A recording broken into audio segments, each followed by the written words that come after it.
Bobby on the mic, now let's spill the tea. Talking courtside dreams from history. Legends on the blacktop now and then. From Will to Steph, we hit it again. Both better chimes in, let's go deep. Young bloods rising, can't skip a beat. Puppy prospects with fire in their eyes. Draft night suckers and hoop dream highs. Wire to wire, bring the heat. Broadcast magic can't be beat. Do better, but roll better. We're hoop heads, trendsetters. What's poppin', y'all? It's your boy. It is Guard E3. And welcome back to the N1 podcast. And of course, I am joined by who I call the greatest co-host of all time. Ladies and gentlemen, it is Mo Betta. How you doing, Mo? I'm doing great on a Thursday.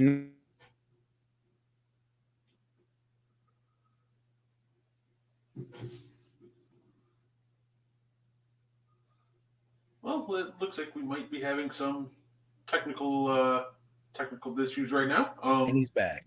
Oh, there it is. Sorry, you froze up there on me for a second. Alrighty. You know how we do. First, I'm not gonna lie to the public. If you see me looking this way, I do have the Bucks game right off to the side. We are currently losing by 4 to the Utah Jazz. Problem in its own right. We'll get there. Don't worry, I promise. But you know how we start off every week? Underrated player of the day. So, Mo, why don't you get us started? Who is your underrated player of the week this week?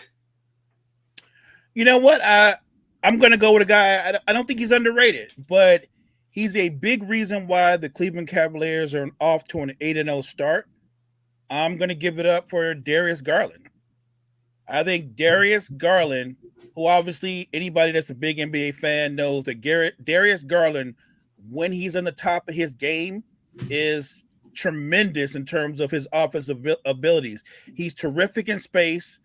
He can be dominant in the pick and roll. But when he's playing with confidence, when Darius Garland is in attack mode, he's an all-star caliber basketball player.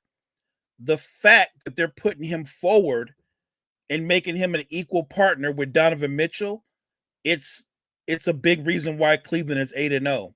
If they keep Darius Garland engaged and keep him aggressive, Cleveland's going to be a real problem in the East. And it's because of Darius Garland stepping up. And I think a lot of people saw that, Darius Garland, he struggled a little bit last year towards the end. I think it's pretty easy to forget at times that he did break his jaw and lost 15 pounds in the middle of the year last year. And, sometimes that's really tough to all of a sudden adjust to midseason. So I'm glad to see he's definitely looked 100% against the Bucks. He definitely has looked great all year. And I'm hoping that continues. I'm hoping that we get a competitive Cleveland team. Yeah, look, Cleveland's 8-0. They're very good defensively. When you look at what you get from Evan Mobley and Jared Allen, they've got excellent rim protection. My only question with Cleveland is, in the postseason, do they have enough shooting?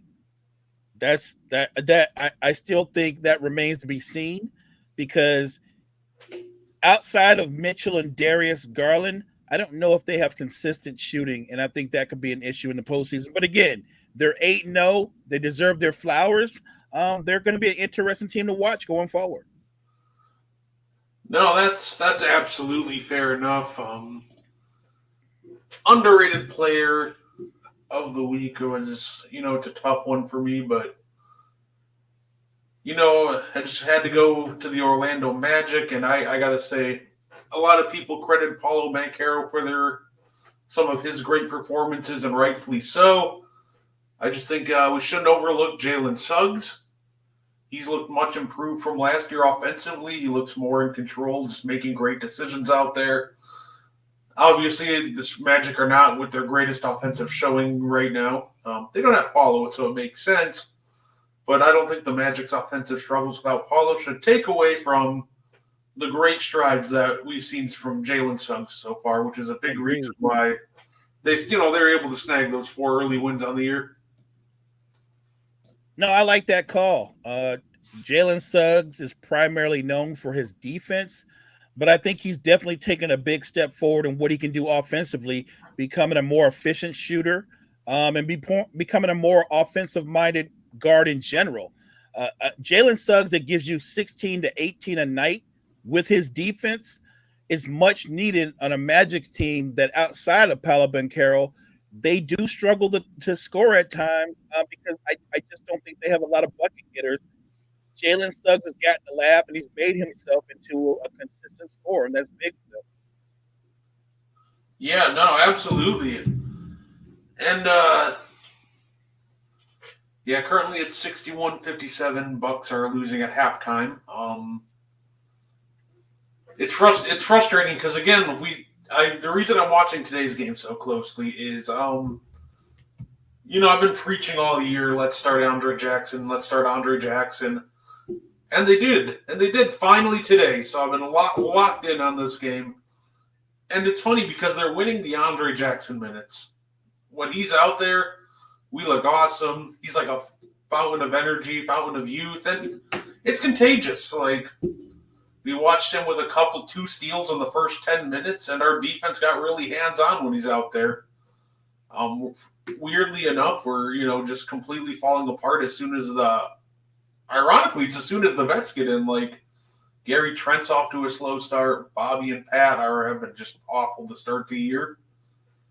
So seeing the young guys play is such a relief, and I hope even when Chris Middleton comes back, the path is play more Andre Jackson and AJ Green, because you could tell this team desperately needed those young legs. Yeah, I've been harping for the last couple of seasons about the Bucks need to infuse their rotation with young, active legs, energetic legs. They are a team that is bereft of athleticism and quickness. So Andre Jackson is much needed. And I'm not shocked that they play better. They're more energized when he's on the floor. I just think it's about repetition, getting him into the game on a consistent basis so he can get some continuity with the starters, get some continuity with Giannis, Dame, and that'll come over time. Yeah, and I see. Welcome, Andre. Thank you for joining in. He jumped in and said, "Fire Doc."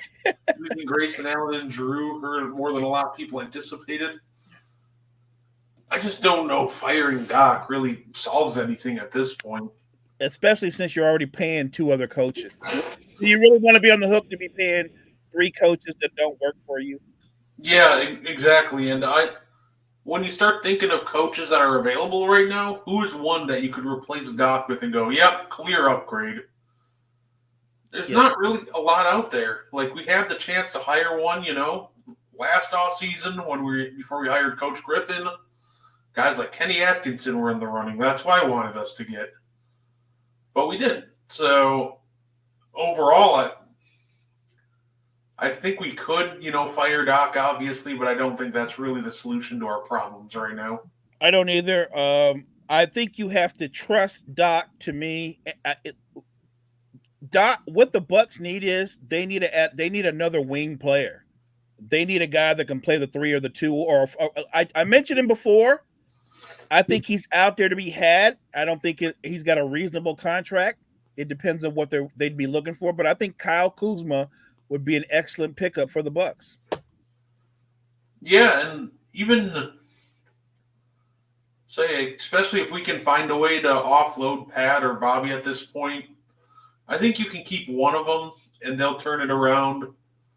But I've just been out on Pat Connaughton for a while. Respect for what you did for us to win that title, but it's time. He just looks old and completely disinterested out there. And when he does come in and when he's trying and not trying, it looks the same to me. And that's really a bad sign right now. So I think it's time we move on from him. And, Bobby, I wouldn't be opposed to a Bobby trade at this point, but. Let me ask you this. You mentioned this before. And I put it out there because of how well Scottie Pippen Jr. is playing. Would you be interested in Marcus Smart? I don't know. Maybe they'd want Bobby Portis in return. Would you do that? Yeah, absolutely would. Because I could see where that trade could be. It could work for both teams. Outside of Zach Edey, when you look at the Grizzlies, They could use some more size. Bobby would give them a little bit more size. He'd also give them a guy that play 4 or 5. You guys would get a point of attack defender, a proven point of attack defender, and a leader. He's not a great shooter, but he's one of those guys that's not afraid to take big shots. Yeah, that's kind of the biggest issue at this point, and that would help a ton if he can. Because I think Marcus Smart still has some good basketball left in him, obviously, and that's really what we need from the bench. Our starting 5 will win minutes. That hasn't been the issue this year. The issue is we go to as soon as we hit the bench, boom, done. So yeah, I would absolutely take a Marcus Smart trade, especially if all they wanted was like Bobby Portis back for him. I bet you can have him. I think that's a good move. And I think it's a good move for Memphis only because with the rotation they have, and like I said, the emergence of how well Scottie Pippen Jr. has played from the very jump. Like he's made that backup point guard position his job. And Marcus Smart never really has fit completely with the Grizzlies. I don't think it's because he doesn't have a lot of basketball left in him. I'm with you. Marcus Smart seems like he's been around forever. But if you look, I believe he's only 30, 31 years old. He just seems like he's much older. So I think Marcus Smart would be an excellent pickup for the Bucks. No, that's fair. I think it's just because he plays such like a physical brand of basketball. It kind of gets him banged up a bit. I feel like that's almost why it feels like he's wearing down at times. But I would take it. But you know what? While we're in the East, why don't we talk about the elephant in the room with Joel Embiid and the reporter? Joel Embiid got suspended for 3 games. Daryl Morey apologized to the reporter. He's going to continue, working with the team. Joel Embiid will be back on Tuesday. What do you make of that whole situation? What I know is, look, I think the reporter made some personal remarks about Joel Embiid's brother who passed away. Am I correct? Yep. And look, I certainly understand why that would be a sensitive and sore topic for Joel Embiid or for anybody for that matter. That said, you can be upset and you should be and outraged. All those emotions should flow. And at the same time, I don't think you can be threatening a member of the media, even if he says something that is out of pocket. You have to show some kind of restraint. You know what I mean? Like, had he actually physically grabbed him and beat on him or anything that's out of the norm, this could have gotten much worse. So I have no problem with the NBA suspending him because I think they said he threatened him. He might have even shoved him. I'm not sure. But I just think that a conversation should have been had with the reporter, but you definitely have to talk to Joel Embiid and go, you just have to show more restraint than that. I get it, and it's frustrating because people sometimes think they can say whatever they want to you. It's challenging, but you can't risk your career because somebody's being a jerk.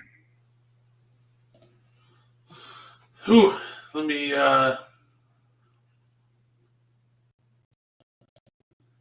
yeah, no, it's so it's tough because like yeah, I get it. Like you really can't do that, right? And that's we figured he would get in trouble for it, but quite frankly, also I'm not mad at Joel Embiid for it, and I don't blame him for it. And quite frankly, yeah, he did end up pushing him. But it's one of those things where I understand you can't do it. But in this instance, I get why he did it, and I straight up almost support what he did. So to give anybody listening some clarity to what the comments were, I'm going to read you this paragraph from the article, and this is what actually caused the tension, which led to Thursday. Joel Embiid consistently points to the birth of his son Arthur as a major inflection point in his basketball career. He often says that he wants to be great to leave a legacy for the boy named after his little brother, who tragically died in an automobile accident when Embiid was in his first year as a 76er. Well, in order to be great at your job, you first have to show up for work. Embiid has been great At just the opposite, now in his 11th season, he consistently has been in poor conditioning. This poor conditioning apparently seems to have delayed his debut this season. Like, honestly, I get why he shoved that reporter, and it really feels like that when it comes to that situation.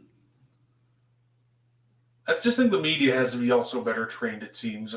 Like, they got to know you can talk about Embiid's conditioning, but you don't have to bring up his brother or his, son.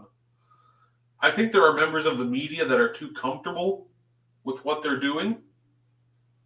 And honestly, I'm not mad at Embiid, and I'm all for what he did at this point, but I think it was a terrible move by the Sixers organization to continue to keep him around.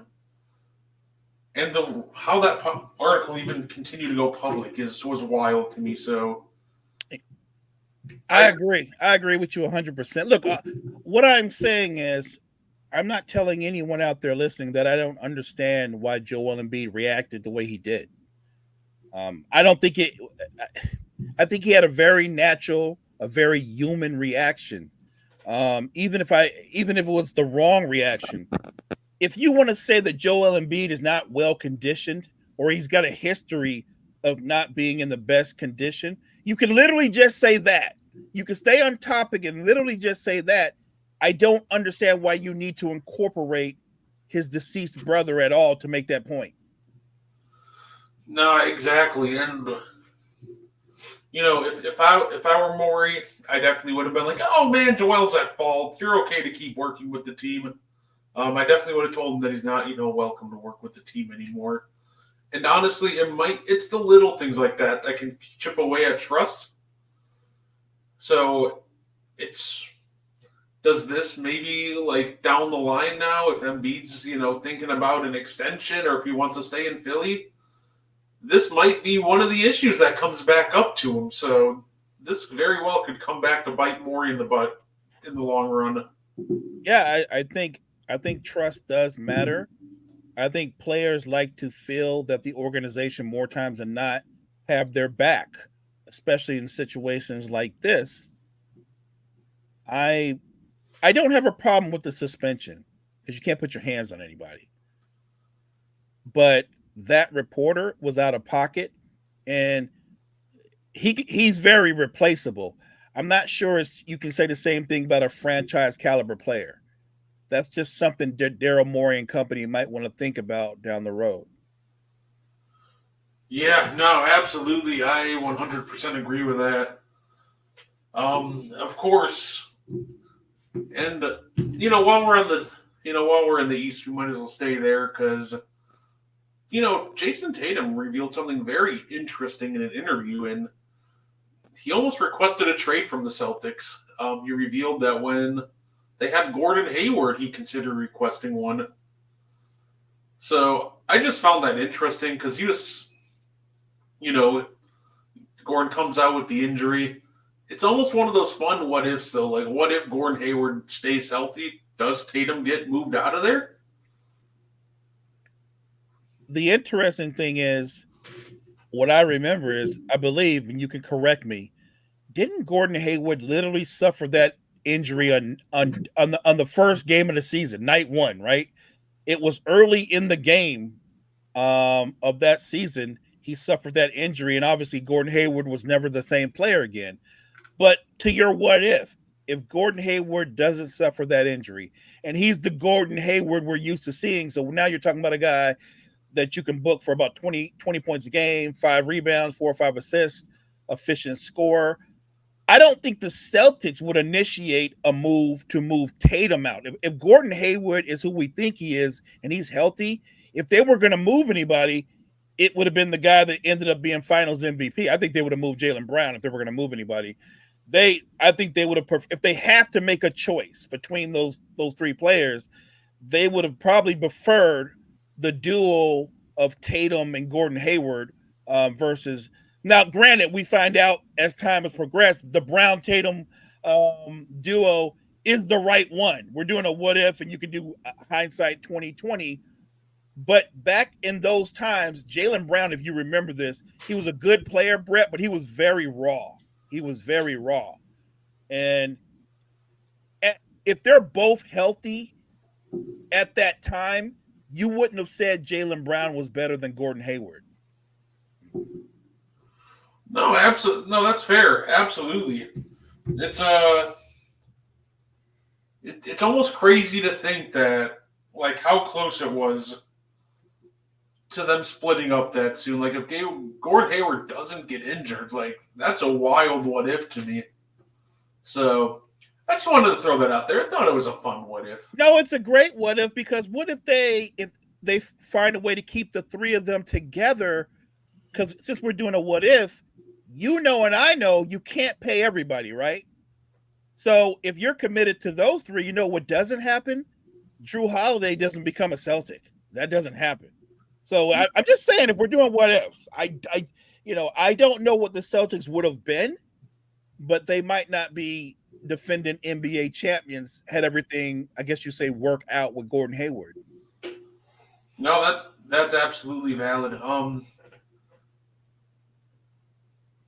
It's funny because that duo still would have been really good. Gordon Hayward was such a hooper, but yeah, that I don't think that's a title winning team if Jaylen Brown, if things don't play out like the way they do, because who knows if they even go out to get Kristaps.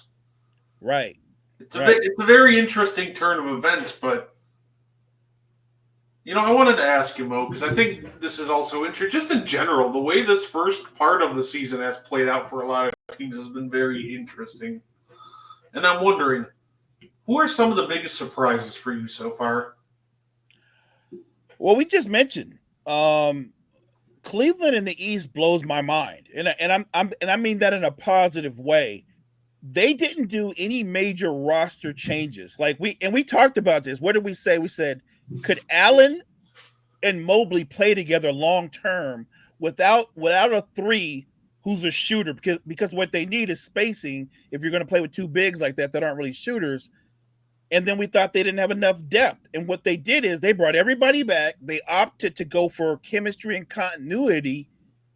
And I think Donovan Mitchell did something that shows a maturity and leadership. He knows he's their best player. It isn't a secret. But he also knows he cast a big shadow. And a lot of times, Darius Garland would disappear and be like everybody else. They'd watch the Donovan Mitchell show. And he knows that he needs Darius Garland to be an equal partner. He needs Darius Garland to play like the all-star that he's capable of being, for Cleveland to be more than a playoff contender, for Cleveland to be elevated and seen as a title contender. He needs that version of Darius Garland. 8 games in, that's the Darius Garland they're getting. When Darius Garland isn't dropping 25 or 30, he's giving you 10 or 11 assists with low turnovers. That changes everything for Cleveland. If you've got two dynamic perimeter players that are not just shot creators for themselves, but opportunities for others, it makes all the difference in the world offensively. And they're all buying in as a team defensively. So in the East, on a positive note, it's the Cleveland Cavaliers. In the East, in a shocking, disappointing note, it would be your Bucks. Nobody could look me in the eye and go, Mo, the Bucks are going to be 1-6. Or are they 1-7? I'm not sure. I think they're 1-7. We're 1-6 right now. 1-6. Nobody could tell me that was going to be the case. I'm not saying they were going to start off 6-0, but 1-6. I knew there were going to be struggles, because if you have an older team and you literally just bring back the older team and you don't make any significant changes to your roster, you were going to have the same problems you had last year. But I thought their offense would be able to offset their defensive deficiencies. And so far, it hasn't. I think in the end, the Bucks are still going to be one of the top 5 seeds in the East. Yeah, I do. I think when you've got a Giannis and a Dame, that talent will correct course one way or another. Now, they might not be a top 5 defense anymore, but if they're a top 5 offense, I think that record will flip around. I still think they need to make a move, but there's no way, there's no doubt in my mind when we get to the, let's say 25, 30 games into the season, the Bucks won't be up there in terms of the standing. So I think they will flip things around. This is just a really tough start. Hey, how's it going, Reverse Enigma? Fun to see Ajax play. Yeah, I've been praying for that all year. It's funny because I was about to use the East as one of my, biggest surprises too. But I'm not even going to single out the team. I'm just going to say the East and just how rough they've all started. Like that's almost why, like a lot of people are acting like the sky is falling for the Bucks. But a big reason why I don't think it has yet is because of how bad everybody else is.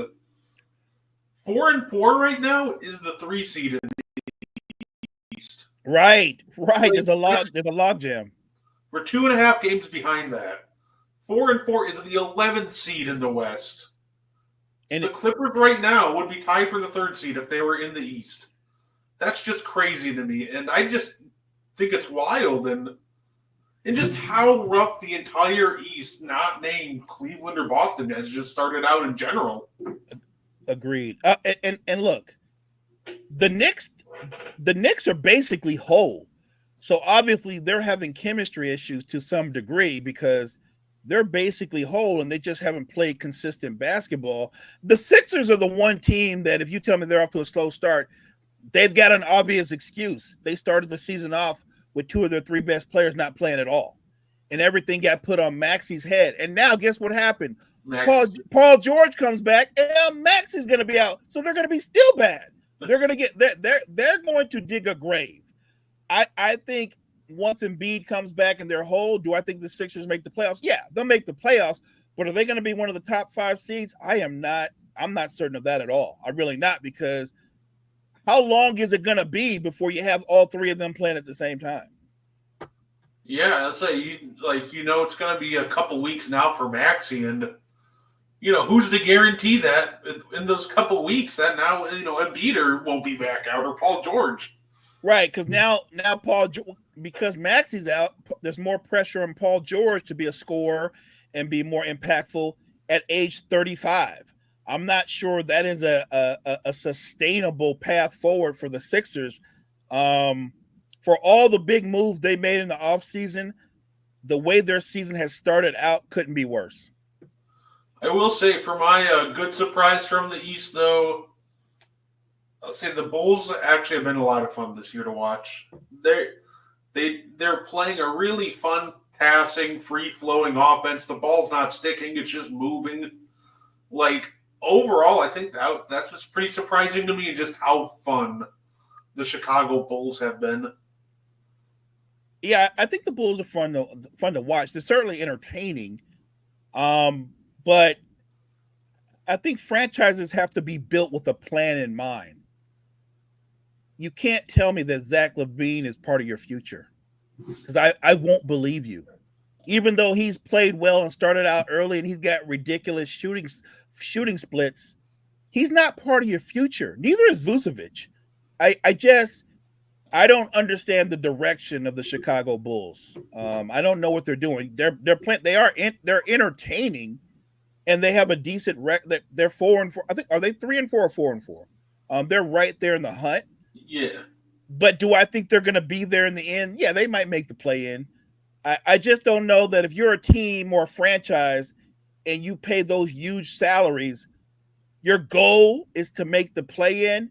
You have to rethink how you build your roster. It's interesting. Can you move LaVine, Brett, when he's got $43 million this year coming to him, $45 million next year, and then he's got an opt-in for $48 million the 3rd year? Like, can you? It's a big contract, but can you move it? I guess if you get back, the numbers work out, and you send back another big contract that may be expiring along with a pick or something like that. If you're a contender and you think that Zach LaVine can be impactful in terms of pushing you towards making a deep playoff run, could you see a contender making that move? No, there's not many contenders that have that salary to match because a lot of these contenders are either over or close to that second apron. The only teams off the top of my head that could, package some stuff and make salaries work, the Lakers could. They have D'Lo and Vanderbilt as. I'm not doing this to torture you, Mo, I promise, but they were one of the first teams that came to mind with. Well, they were interested in before, they're interested in Trey Young, and I'm like, I don't understand how that's going to work. Do the Lakers need another shot creator and a scorer? Absolutely, but it doesn't have to be. It doesn't have to be a superstar caliber player. It could just be a good player. I these people sometimes with some of these hypothetical trades, but though I digress. Those are my surprises in terms of the East, and I agree the Bulls are entertaining. But by the way, the Hawks, whatever you think of them, they've been very competitive this year. Very competitive. I think obviously the biggest surprise in the West has got to be Golden State. You told me the Warriors would only have one loss coming out of this season. I would have been like, I seriously doubt it. I seriously doubt it. And their leading scorer, it's not Steph Curry, at least not for right this moment. It's Buddy Hield. Do I think the Warriors are going to be a top 3 seed in the West with Buddy Hield as their second option? Do I think that's a sustainable combination? No, absolutely not. Now, are they a playoff contender? Yeah, I think they can make the playoffs, but I don't think the pace that they started on, the same way I'm shocked that the Bucks are 1-6, I'm stunned that the Warriors are 6-1 or 7-1. I don't think they can sustain that. Yeah, I hope they're top 3 in the West and playoffs because or playoff contenders because that would help my Steph All NBA first team very much. So was looking good so far. I'll say because he's going to wake up at some point. But no, I agree. Buddy Hield's been great for them. That's been awesome. So far I gotta say one of my biggest disappointments though has been Tyrese Halliburton. He was somebody that I thought was going to make a great jump this year. I actually pegged him as the 11th best player in the NBA and part of my prediction list. I was so confident in him. And, he's got time to turn it around. I think he's got all the talent in the world, but he does. He has just started off so slow. So, we're going to second half of the year, Tyrese Halliburton so far. And that's where you and I differ. I didn't think he was going to take a big leap forward, and he didn't. He hasn't. He too often, more times than not, is still settling for tough contested jump shots versus attacking the basket and getting into the paint. And I don't think Halliburton is a superstar. I think a lot of people want to call him a superstar or say he's on the verge of being a superstar. He's not whatever he's on the verge of being, or you think he's going to be right now today. He's not a superstar, nor has he ever been a superstar. He had a great run, but that doesn't make you a superstar. I think Tyrese Halliburton is one of those players that, when we talk about their ceilings, yeah, I think talent-wise, he has the ability to be a superstar. Will he achieve that? I don't know. I just know he's not one right now. And I think what the Pacers did last year, that was more of a story. That was a great run. What they did last year did not make me think the Indiana Pacers are getting ready to be one of the dominant teams in the East. I never saw that from them. Usually when you're a dominant team, you've got at least 3 dominant scorers, 3 guys that can get buckets when you need them. They don't have 3 guys like that. Pascal Siakam can be like that from time to time. I love Benjamin Mathurin's potential, and he's definitely got the confidence of being that guy, but he's not that guy yet. And the guy that is the default best player on the team, Halliburton, he's your best player. But if your best player isn't that guy, you've got a limited success rate in terms of being a title contender. What the Pacers are right now today, they're playoff contenders. Being a playoff contender versus title contender, two completely different worlds. Ironically, watching them sometime this year, it looks like their best bucket getter at times is just TJ McConnell coming off the bench and running around everybody at 1,000,000 miles an hour. He's so much fun to watch. The guy is relentless. He's a great competitor. And look, arguably, I don't even think arguably, I think he's the best backup point guard in basketball, bar none. And this isn't, I'm not trying to rain a damper on the Pacers fans parade. I just want to say this, that usually when you're a title contender, I just want to put this out there. I don't think this is a secret to anybody that's an NBA fan. You have at least one superstar on your team. If you have one superstar and you've got maybe some talented guys around them, that's the starting point. Halliburton is not a superstar. He's not. As much as we want him to be, he's not. And Siakam never was and never has been a super. He's been a reliable player. So he's certainly been an all-star caliber player. I just look at their roster. Tell me I'm wrong that when you look at the Pacers rosters, they have a bunch of really good players, but there's nobody on that roster that says that's the man, that's a superstar. I know you had him being the 11th best player in the league. I did not have him that high because I don't think he's. I never thought he was better than De'Aaron Fox, and I don't have De'Aaron Fox that high. No, hey, that's fair, but you know what? It will happen. He'll break out of his slump. The pre-All-Star break, Halliburton will return. It's been rough at times. I really, really wanted to see him come back and be that first half of the year Halliburton, but right now he's almost stuck in second gear. So, but one guy who hasn't been stuck in second gear so far this year, DeMar DeRozan. It's been absolutely great for the Kings. And the one thing he's providing them with is scoring variance. Now when you have somebody that can score from all inside the arc and just bring a completely different dynamic to Kings basketball. And I think that, they'll have no complaints about, how DeMar has started the year. Their big complaint right now is why is Kevin Huerter starting over Keon Ellis? But yeah, I love the way that DeMar's looked for the Kings. I think DeMar DeRozan is just a professional scorer. What he's doing isn't surprising me at all. And I think that people forget the value in his secret power, and that is to get to the free throw line 7 or 8 times a game. Because when you've got a guy like that on your roster, it also means you get your opponent in the penalty a lot earlier than they're used to being in, which means your teammates, if they're aggressive just a little bit, can get to the foul line because they're shooting a penalty. I think that the Kings' problem isn't on offense, not when you've got Fox, Sabonis, and DeRozan, not to mention what you get from Keegan Murray. They don't lack from scoring, but I think they need more dogs, like you said. Get Ellis in there. You need more perimeter defenders because every game they play in, Brett, is very entertaining, but it's very entertaining because they don't stop anybody. Yeah, no, I absolutely agree with that.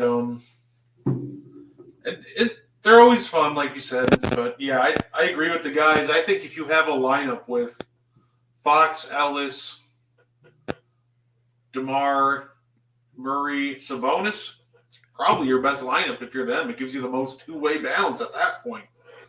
So overall, I completely agree with that. And I just agree with the Kings fans in general. We know some smart ones. They normally are good with having their finger on the pulse. And Aaron, right? Yep, Aaron. Our buddy Aaron from Hoops Temple. Yeah. So also shout out Jay Huff of the Grizzlies.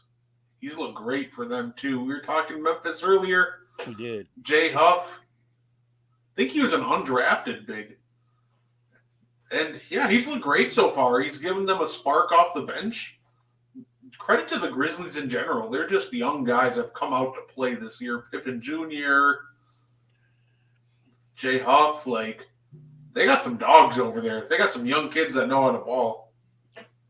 And look, I think Zach Edey is showing moments where he's going to be look. I never jump the gun and go star or this or that, but right now, at a minimum, you must admit Zach Edey is an effective NBA player. Oh yeah, and watching him like do pull up threes and Yeah, I didn't see that coming, but when he did it, I'm not gonna lie, I came out of my seat. I was like, Zach's got that in his game? Okay. Okay, yeah, big man. I think he can just be like a younger version of. He almost reminds me of like a younger Brooke Lopez at times. You know, he's not the fastest on his feet, but he's got great touch around the rim, great touch from behind the arc. This is almost like if Brooke Lopez came in, like a young Brooke Lopez, if he came in Brooklyn, but with all the skills he has now, and that's a terrifying thought. And he's better on defense than Brooklyn Lopez ever was. So You know what? I'm not mad at that player comp at all. I think that's a great player comp. If Brooke Lopez came in today's NBA at age 21, 22, yeah, I could see where he would be very Zach Edey like.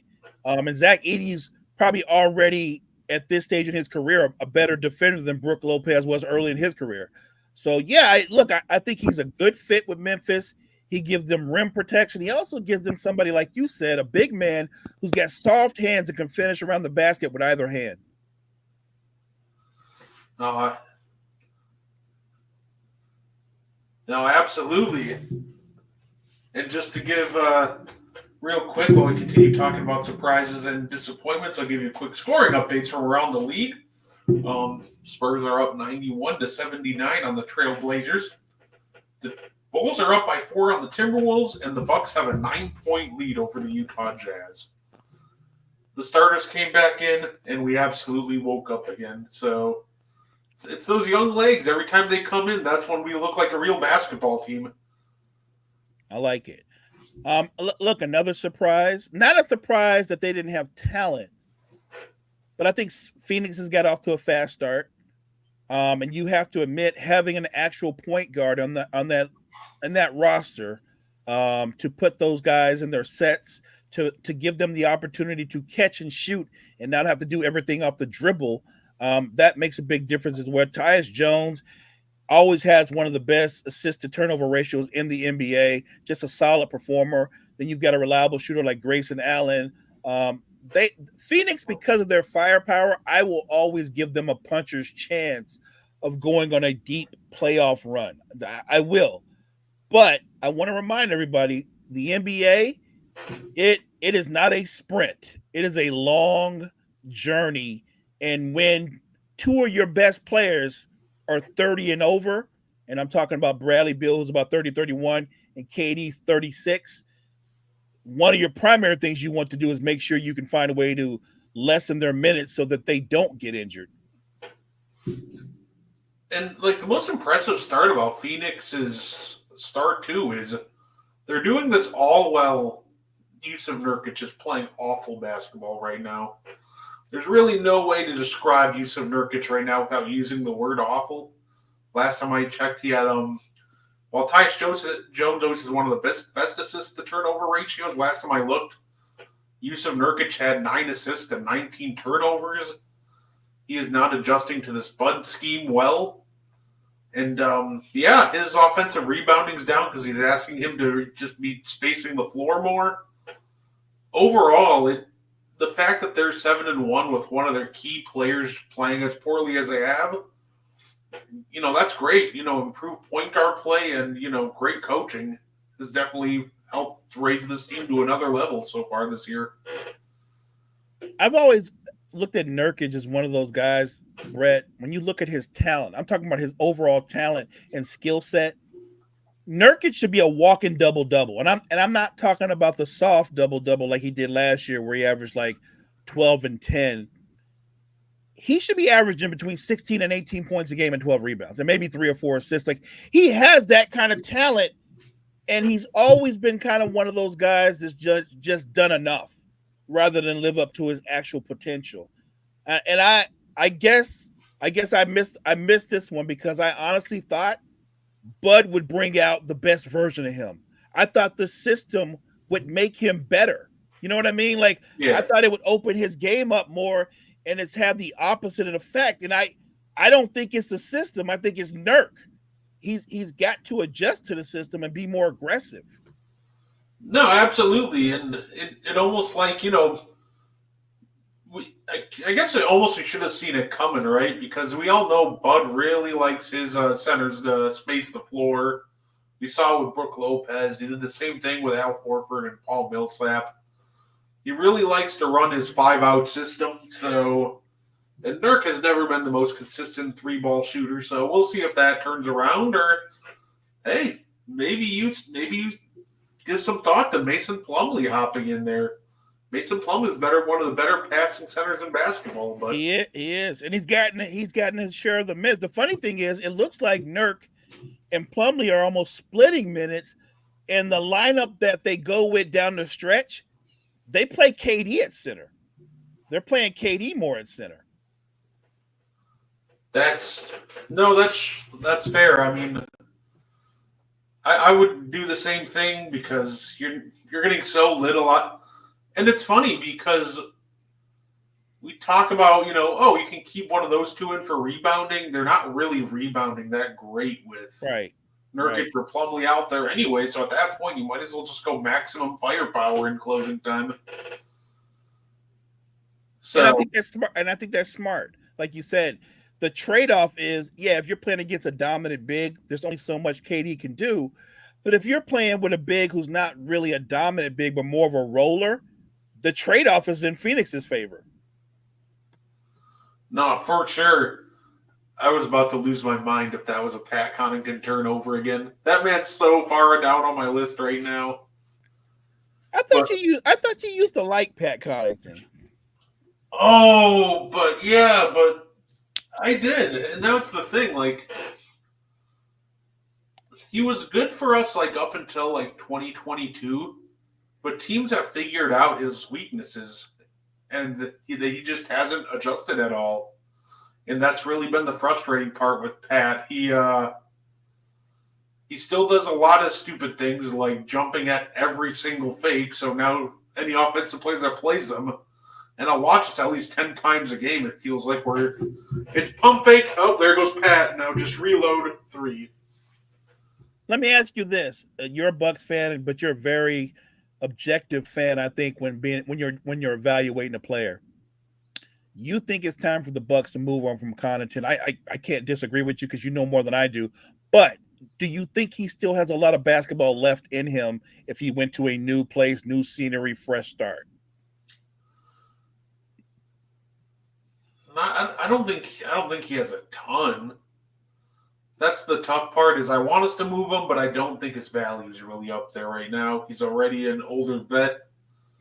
He's built in a lot of bad habits, and like he can shoot, but that's been off this year too. It was kind of on and off last year.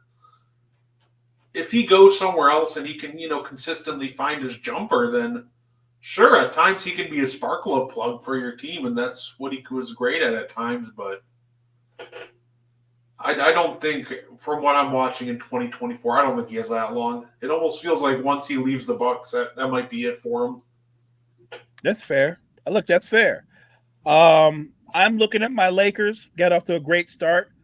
Horrible on the road, and just like that, we're 4-4.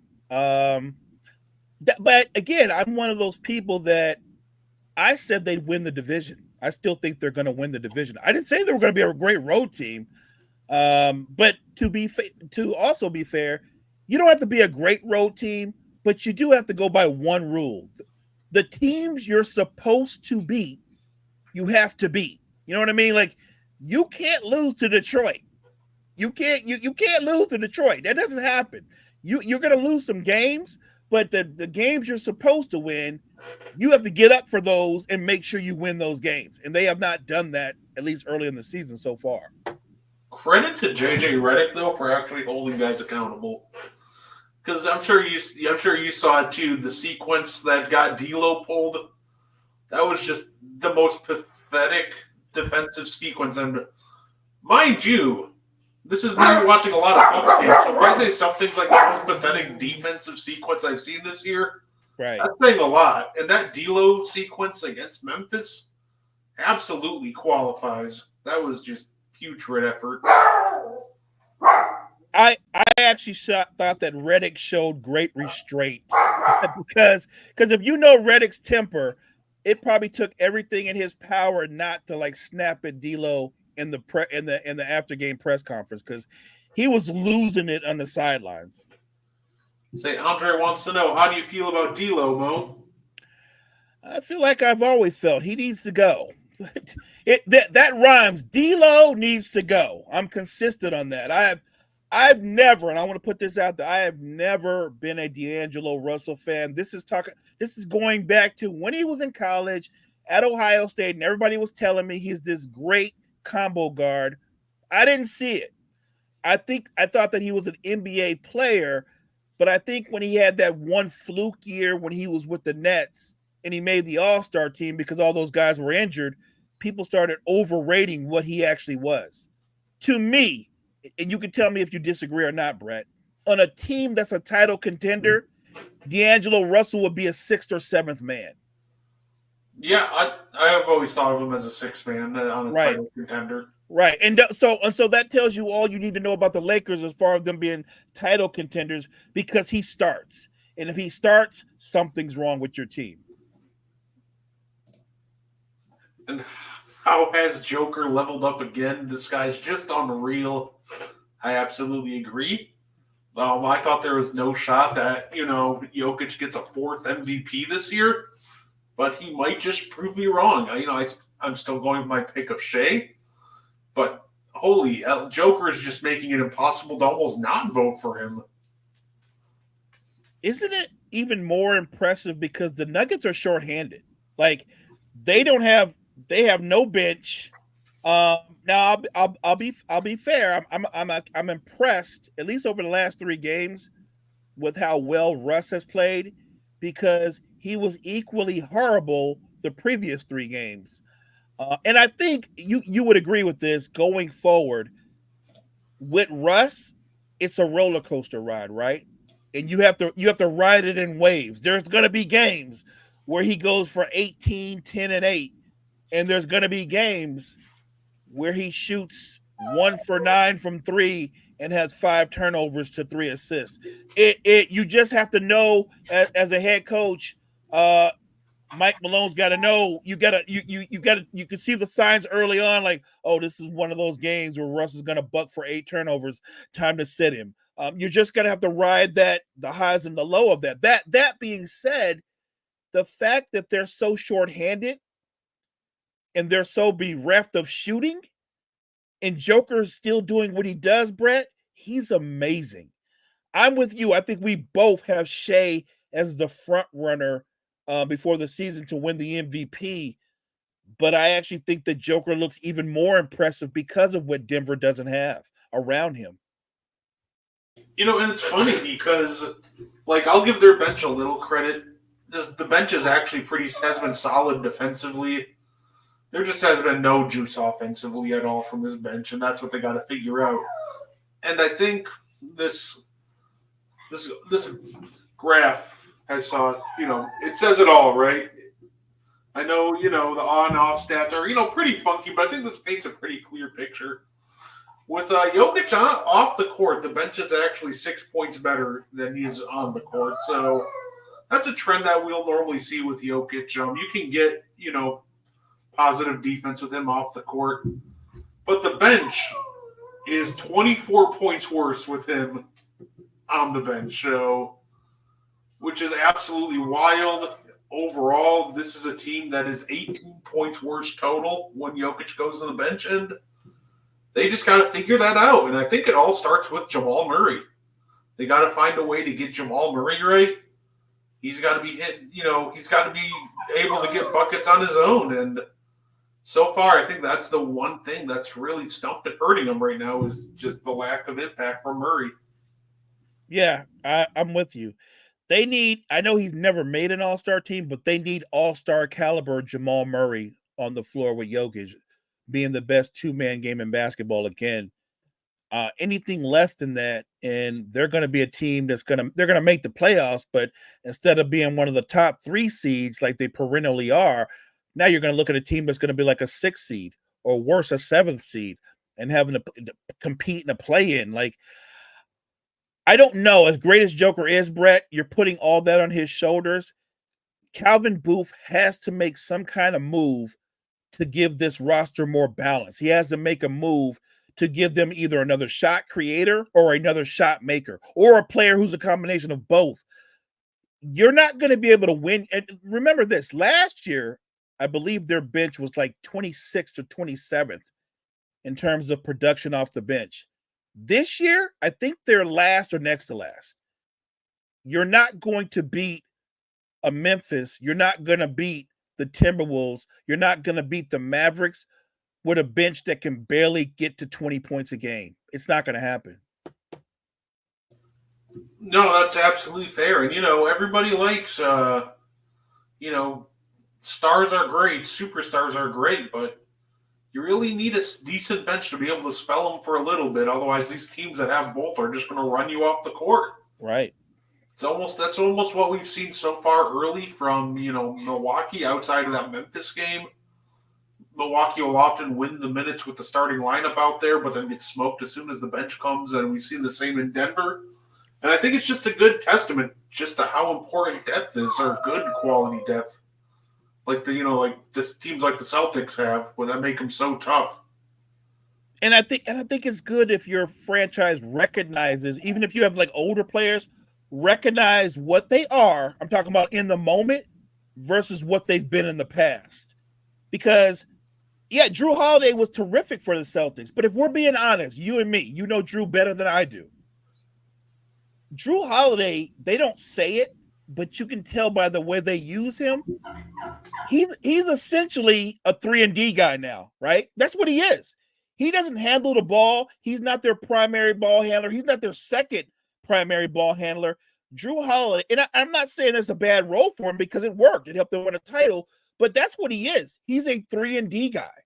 And I say that because veteran players sometimes can't realize I'm not quite what I was and take a step back and go, I can still help a team win, but I'm no longer an all-star or whatever you want to call yourself.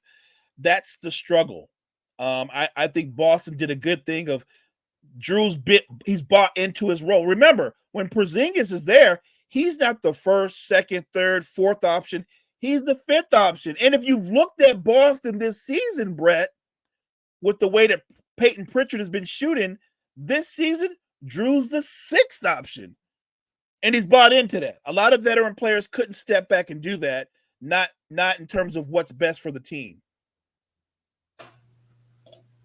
Yeah, no, this is also true. Christian Braun has been playing really well. He's been playing out of his mind. I think he's played well. He's not the problem. He's actually been, outside of Joker, Christian Braun has been their most consistent player. The problem is, even though Peyton Watson is a very good defender, and you pointed out the bench has been solid defensively, they don't have anybody that can create shots. And Jamal Murray wasn't playing good before he was injured. Joker is the only shot creator they have right now. He really is. They desperately need somebody else that can create shots. They need a shot creator and a shot maker. And that's included if you get Jamal Murray back. Yeah, no, that's fair. That's absolutely fair. And yeah, I know a lot of people were jumping on KCP because he's gotten off to a little bit of a slow start. Can I say, we got to give some of these guys time to really gel with the rest of the squad. KCP's gotten off to a slow start. Gary Trent Jr.'s gotten off to a slow start. They'll be all right, I promise you. KCP isn't going to shoot 20% from 3 or whatever. I think he was at something really bad last time I checked, but yeah, if you told me KCP was going to be shooting from 3 when Russell Westbrook shoots, I would have been like, I don't think so. But they're both shooting in the 20s. No, absolutely. And it's funny, Mo. Oh, I did have a do better with Mo Better moment this week, but I kind of already blew it earlier. It was the media just has to do better in regards to the whole Joel Embiid situation. Oh, I'm with you, 100%. Like, I'm with you. people get too comfortable behind the screen, right? And they kind of forget that, like especially in the Marcus Hayes, he almost forgot that. Oh, I go to these games. I'll actually have to deal with him, don't I? Well, he got the reaction he wanted, I guess. So Yeah, I just thought that whole interaction, it felt unnecessarily personal. You know what I mean? Like Joel and Embiid doesn't know you and I from Adam, but we've sat here on N1 and talked about his shortcomings, and obviously one of his biggest shortcomings is conditioning. You can literally talk about that in a professional way, and for no reason should you or I either go, by the way, your dead brother, not, why would you bring that up? That has nothing to do with the topic at hand. You could just point out you could be in better condition, or we thought you'd be in better condition, or why aren't you in better condition? He brought that up to me because he was looking for a reaction, and he was trying to be a little bit more personal than he should have been. yeah, look, when I first saw that, I remember I put in the one chat. It might have been the Integrity chat. I posted the thing that happened. It said, honestly, if this is Marcus Hayes, if he knocked them out, I'd still support Joel Embiid 100%. Yeah. Another big surprise for me, too, by the way, in a good way, RJ Barrett.